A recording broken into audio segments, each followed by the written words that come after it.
6 December 2025। একটা মানুষ তার নিজের জমিতে তার নিজের টাকায় একটা মসজিদ বানাতে যাচ্ছে।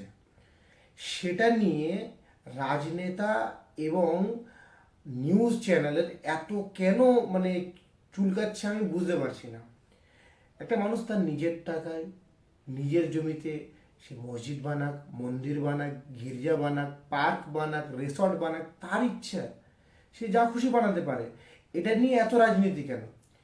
কিছুদিন আগে যখন আমাদের রাজ্যের যে বর্তমান সরকার আছে সে যখন দীঘাতে জগন্নাথ ধাম মন্দিরটা বানালো, আমরা সকলে মেনে নিলাম, খুব আনন্দের সঙ্গে মেনে নিয়েছি। তো সেটা তো পাবলিকের ট্যাক্সের টাকায় তৈরি করলো, গভর্নমেন্ট থেকে তৈরি করলো।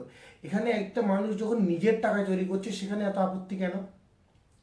আপত্তি একটা জিনিসে থাকতে পারে, যে তার যে টাকাটা আছে সেটা লিগ্যাল না ইলিগ্যাল, সেটা আপনি ইনকাম ট্যাক্স অফিসারকে তার বাড়িতে পাঠালেই বুঝে পেরে যাবেন।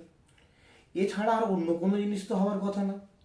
নাকি মুসলিমদের নাম এলেই সেখানে রাজনীতির গন্ধ পেয়ে যায় সবাই, সব দল চলে এলো রাজনীতি করতে।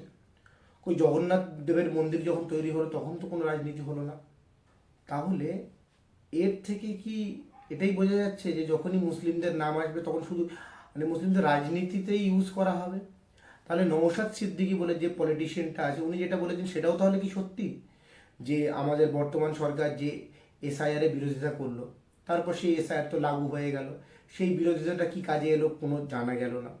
সেই এসআইআর এর কাজে যখন ব্যস্ত আছে মানুষ, তার ফাঁকে আমাদের রাজ্য সরকার ওয়াকফ বিলটাকে মেনে নিল। হ্যাঁ, এটা আমার কথা না, এটা নওশাদ সিদ্দিকের কথা। তো যা বলার তাকেই বলবেন।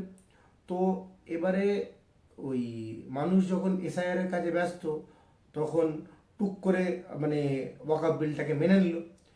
এই ওয়াকফ বিলের বিরোধিতা করেছিল আমাদের সরকার, আবার সেটাকে মেনেও নিল।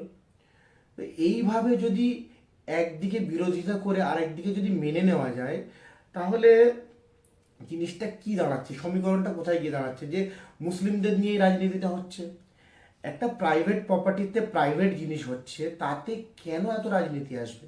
এটাই তো আমি বুঝতে পারছি না।